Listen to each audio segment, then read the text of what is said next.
Mesmo com 13 anos de idade, Beatriz Vitória Silva encarou algo que muitos de nós jamais enfrentaremos. Foi na manhã do dia 10 de maio que a adolescente se tornou a primeira a realizar uma cirurgia crâniofacial em um hospital público de Goiás.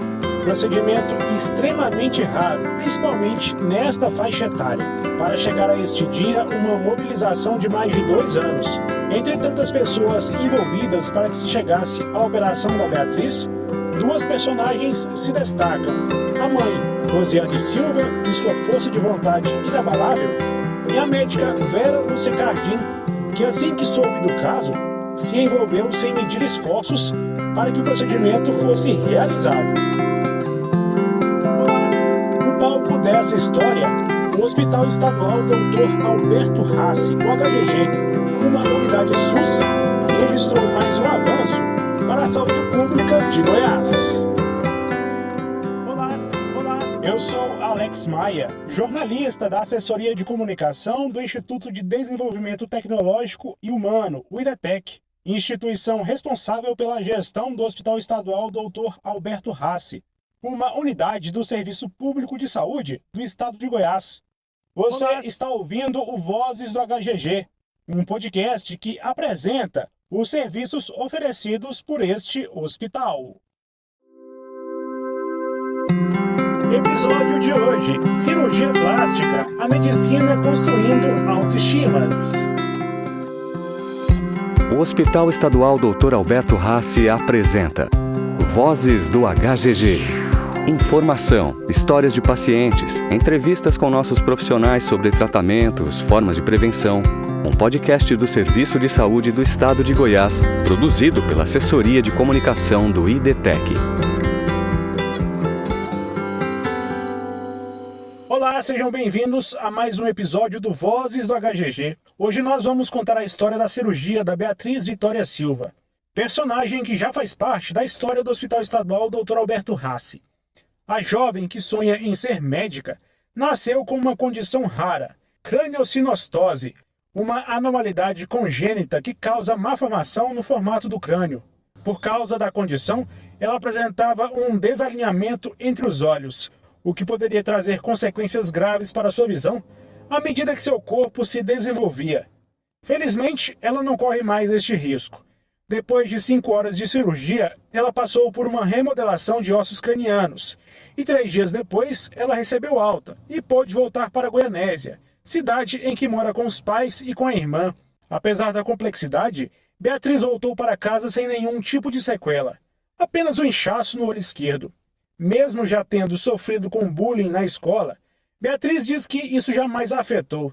Na noite anterior à cirurgia, ela se disse tranquila e confiante. Vivendo um dia de cada vez, feliz fiquei a cada oportunidade que Deus traz para a vida, é cada dia mais um caminho, mas vai vivendo, vai andando, dando um passo de cada vez. Nunca, não tem vezes que eu ando na rua parecendo os 2 olhos normais, mas igual teve, raramente eu lembro, mas que eu dê tudo certo, que Deus ilumine as mãos dos médicos, vai dar tudo certo, em nome de Jesus. Com apenas 13 anos, a jovem sempre foi quem tranquilizou a mãe, Rosiane, de que tudo daria certo. Rosiane, por outro lado, estava ansiosa e com o coração apertado, com a proximidade do grande dia. Apertada, assim, preocupada, né? Mãe, você sabe, né? Preocupada, né? Mas eu coloquei nas mãos de Deus, né? Tanto como ela, como o médico, né? Deus prepara, vai dar tudo certo, né? Tá preparando para dar tudo certo, mas ela tá de boa, graças a Deus. Ela sempre foi uma pessoa, né? Minha filha sempre foi calma, né? Tranquila, ela tá de boa, né? Mas querendo ou não, o coraçãozinho da mãe fica meio apertado, né? Do pai também, né? Fica meio apertado. E deu tudo certo. A cirurgia foi um sucesso e na tarde do dia seguinte, Beatriz e Rosiane já estavam juntas. Ficaram em um leito de UTI por precaução, mas a paciente teve uma recuperação acima do esperado, sem nenhum tipo de intercorrência. O sucesso da cirurgia se deve, e muito, à médica Vera Lúcia Cardim e sua equipe. Cirurgiã do Hospital Beneficência Portuguesa de São Paulo, ela é uma das profissionais mais conceituadas em cirurgia crâniofacial do Brasil. Com atuação na rede privada de saúde paulista, Vera Lúcia conheceu o caso da Beatriz em um congresso sediado em Goiânia, da Sociedade Brasileira de Cirurgia Plástica. Foi Rosiane quem procurou a médica, pedindo uma ajuda para operar a filha. Prontamente, a médica se prontificou. A partir daí, várias pessoas se mobilizaram para fazer a cirurgia acontecer em uma unidade pública de Goiás. Como não é um procedimento previsto pelo SUS, dada a sua raridade e a falta de profissionais capacitados para executá-la, Beatriz enfrentou todo um processo burocrático para conseguir realizar o procedimento. Vale destacar que a operação é feita em 2 etapas. A próxima está programada para daqui 6 meses. Neste primeiro momento, foram feitas expansões ósseas com molas para modelar o crânio. Em uma segunda cirurgia, que deve acontecer em 6 meses, serão retiradas estas molas, como explica a médica Vera Lúcia Cardim. É uma incisão dentro do cabelo, que não vai ficar aparente, ela não vai ter cicatriz visível nenhuma, e daqui 6 meses, quando tudo isso estiver ossificado e a órbita estiver no lugar, a gente volta a Goiânia, no Hospital Geral de Goiânia, e aí nós voltamos para retirar essas molas, e nessa oportunidade nós deveremos, então, começar a tratar as deformidades de superfície que ela tem. O procedimento foi acompanhado pelo Serviço de Cirurgia Plástica do HGG. O chefe do serviço, o médico Sérgio Augusto da Conceição, um dos profissionais mais envolvidos para que o procedimento fosse realizado, reforçou a complexidade da operação e ressaltou a força do SUS que possibilitou a realização de uma cirurgia tão rara. No caso especificamente da nossa paciente em questão, havia uma assimetria, uma diferença da órbita. O globo ocular era mais alto e alterado. E ela também nasceu sem a região palpebral. Então, logo no início de vida, ela não conseguia fechar. Então, teve que fazer uma cirurgia que não foi conosco, bem precoce, para que ela possibilitasse fechar os olhos. E agora, nesse período nosso, foi feito onde tinha essa fenda óssea, onde tem essa fenda ainda, nós fizemos, imagina aqui, uma ilha de osso aqui, onde ela era nutrida pela própria membrana do cérebro, que a gente chama de dura mater. E aí nós colocamos molas expansoras na parte superior. À medida que essa mola vai expandindo, ela vai empurrando esse osso e vai colocando o globo ocular na posição. Foi uma cirurgia totalmente realizada no Hospital Geral de Goiânia, ofertada pelo SUS, sem custo algum, com todos os profissionais de mais alto gabarito. Vozes do HGG, um podcast a serviço do SUS.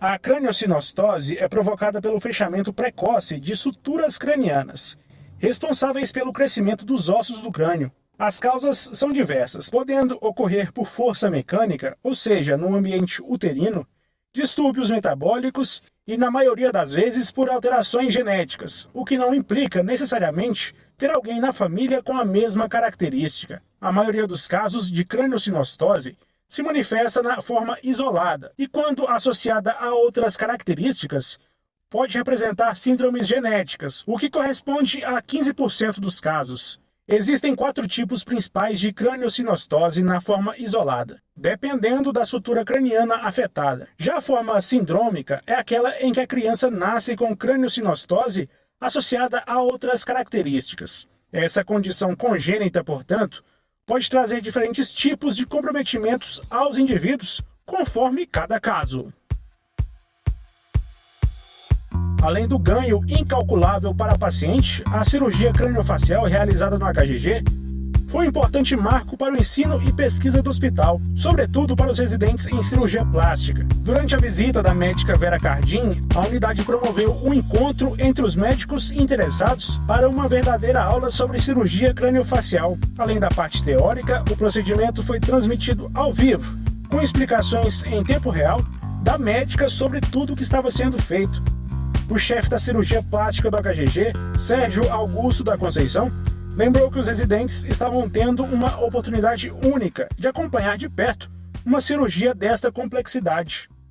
Ela tem uma formação em cirurgia crânio-maxilofacial, a primeira presidente da Sociedade Brasileira de Crânio-Maxilofacial, é uma das maiores autoridades mundiais em cirurgia crânio-facial. Então, é uma pessoa extraordinária, de um coração gigante, que se dispõe a fazer durante anos e anos, há quase 50 anos, né, a cirurgia crâniofacial, e muitas dessas cirurgias com total gratidão, sem receber algo em troca, em benefício dos pacientes da crâniofacial. Ela nos convidou, através dessa paciente, que nós vamos operar amanhã, no congresso que teve aqui em 2022. Desde então, vocês sabem da dificuldade do serviço público, como que é para a gente organizar e colocar um paciente dentro de uma fila e dentro de um hospital público. Então, é um maior prazer, uma maior honra da gente ter, primeiramente, a doutora Vera aqui, que se disponibilizou a vir aqui fazer essa cirurgia conosco, e de ter essa cirurgia dessa paciente com uma patologia, uma síndrome que muitos de vocês, residentes, talvez jamais verão novamente, que é uma doença extremamente rara, e vocês, em poucas oportunidades da vida, verão uma cirurgiã de extrema habilidade e competência fazer esse tipo de cirurgia. Então, ela é muito habituada a realizar esse tipo de cirurgia, e a gente não poderia perder essa oportunidade de tê-la aqui na nossa cidade e aproveitá-la e extraí-la o que puder de seus conhecimentos, dos seus ensinamentos aqui nessa reunião. Vocês vão ver que porque vai ser muito proveitoso, e amanhã durante o procedimento cirúrgico. Então, em nome de todos nós, goianos, o nosso agradecimento à sua presença, à sua vinda aqui, tá? Que para a gente é um prazer, uma honra, e quantas vezes você quiser e nós precisarmos, a gente gostaria de contar com você. Além da Beatriz, o serviço de cirurgia plástica do HGG se destaca por procedimentos em pacientes que passaram pela cirurgia bariátrica para remoção do excesso de pele, e em pacientes do serviço transexualizador para retirada das mamas para homens trans ou colocação de próteses mamárias para mulheres trans, vítimas de grandes traumas, portadores de xeroderma pigmentoso, portadores da síndrome de Fournier e microcirurgias. Além disso, o serviço de cirurgia plástica do HGG é reconhecido pelo papel social que desenvolve junto à comunidade. O hospital oferta, por exemplo, cirurgias plásticas para pessoas que sofreram com violência doméstica. O HGG também é destaque na residência médica em cirurgia plástica. Desde 2000, quando o hospital passou a ofertar esta residência, foram 32 médicos formados nesta especialidade. Atualmente, 5 médicos realizam a residência em cirurgia plástica no HGG. 2 deles concluem a especialização ainda este ano. Este foi o Vozes do HGG. Até o próximo episódio.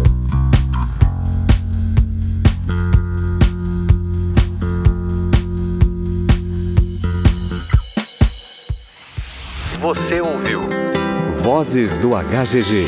Acesse hospitalalbertorraci.org.br.